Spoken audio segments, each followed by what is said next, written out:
Yang ketiga, ialah bahwa ketika mereka berdoa, mereka kutip firman Allah. Karena waktu mereka berdoa di ayat 25 ini, 25 dan 26, mereka kutip Mazmur.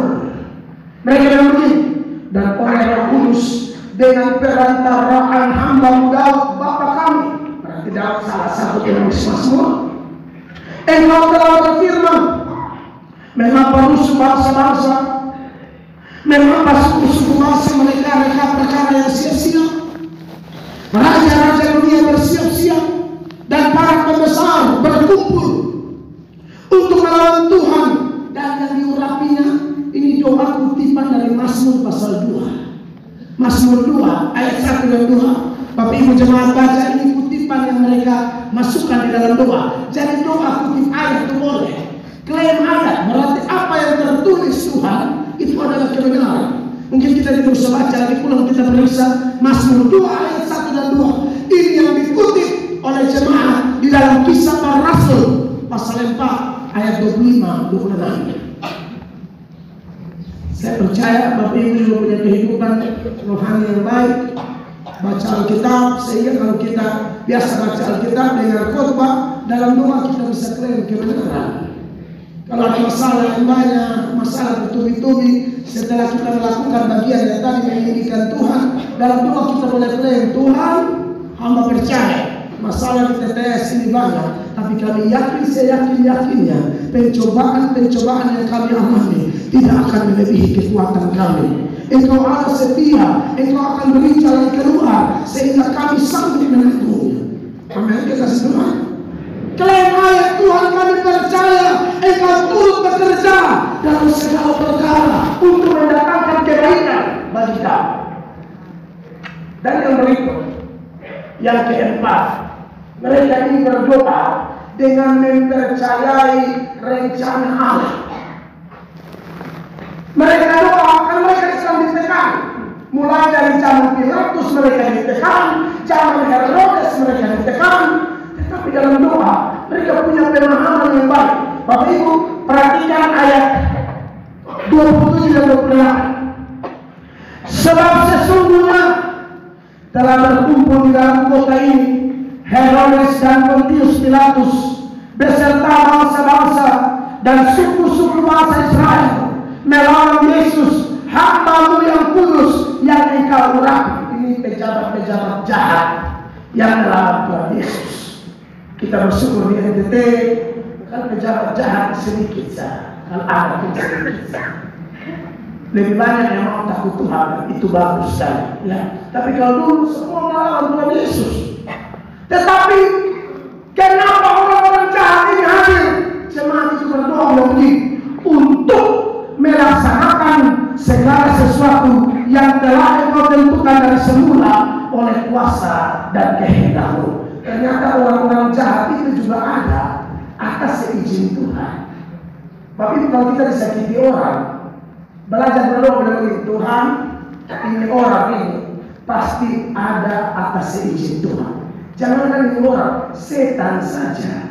Tuhan kalau kasih masuk di neraka, karena Tuhan masih mengizinkan menggoda kita. Kalau setan sering menggoda kita, maka kita semakin bergantung kepada Allah.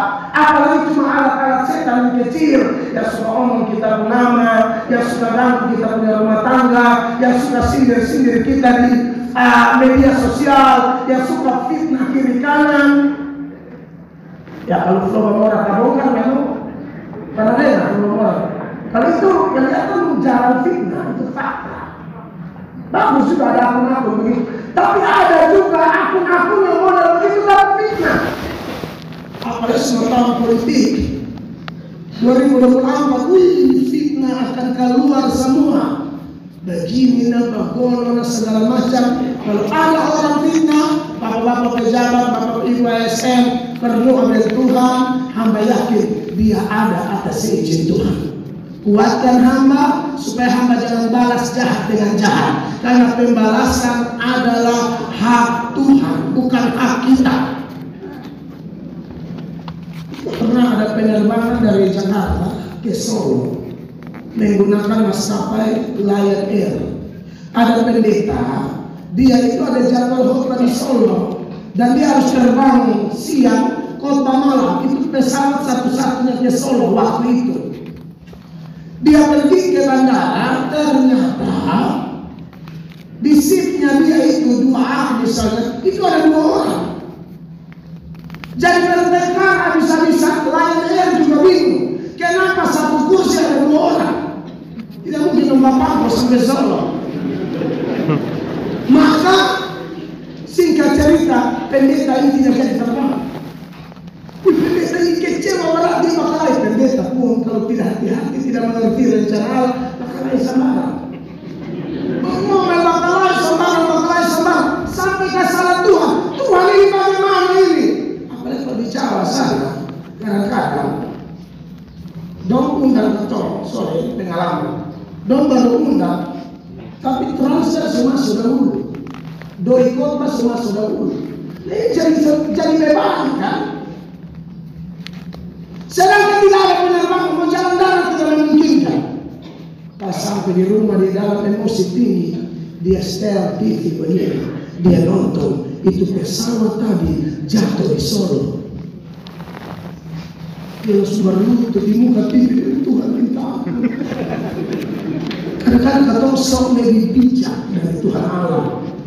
Kalau ada hal buruk terjadi di hidup ini, bukan berarti Tuhan salah. Bisa jadi melalui hal yang tidak cocok dengan keinginan kita, melalui hal yang menyakitkan kita itu, Allah ternyata sedang siap satu perkara yang lebih besar.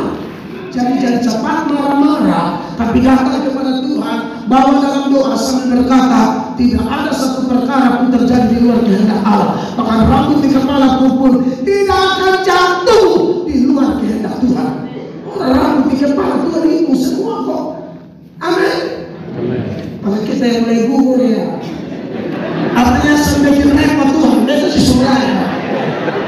Sampai bikin repot Tuhan, Tuhan mau urus saya. Nah, Yesus. Poinnya adalah Bapak Ibu percaya tidak ada satu perkara pun terjadi kebetulan. Amin. Tuhan pasti punya rencana yang baik. Dan yang terakhir, sejalan lama. Dia tahu di sini sejalan.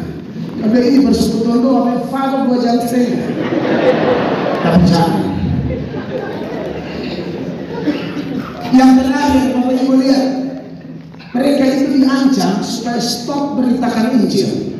Tapi bisa-bisanya jemaat ini berdoa menurut 29. Dan sekarang ya Tuhan, ingatlah, lihatlah bagaimana mereka mengancam kami, dan berikanlah kepada hamba-hambamu keberanian untuk memerintahkan firman-Mu.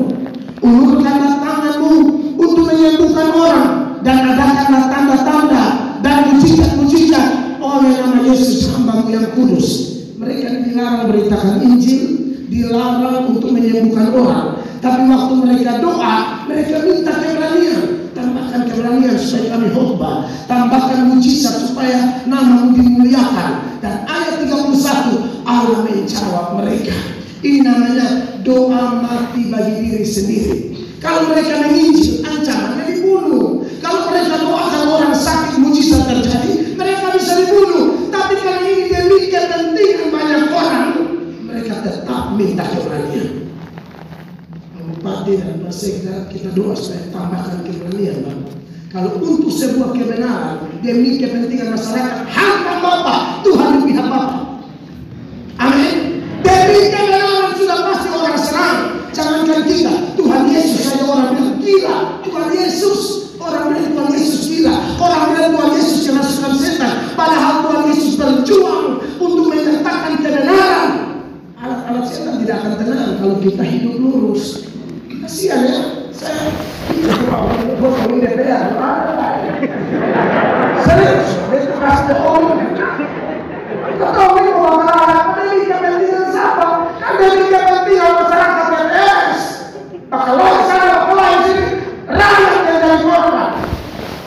Tapi provinsi itu orang hal yang sama, tapi itu sudah jadi berteriak sendiri terus. Tapi akan berteriak terus. Jadi langkah-langkah doa ini mari kita terapkan dalam masalah kita sebagai warga Kabupaten TTS maupun masalah pribadi kita. Ada kesatuan hati dimulai dari keluarga, rumah tangga kita masing-masing.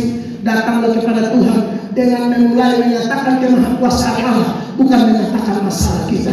Datanglah dengan mengklaim kebenaran firman Allah. Amin.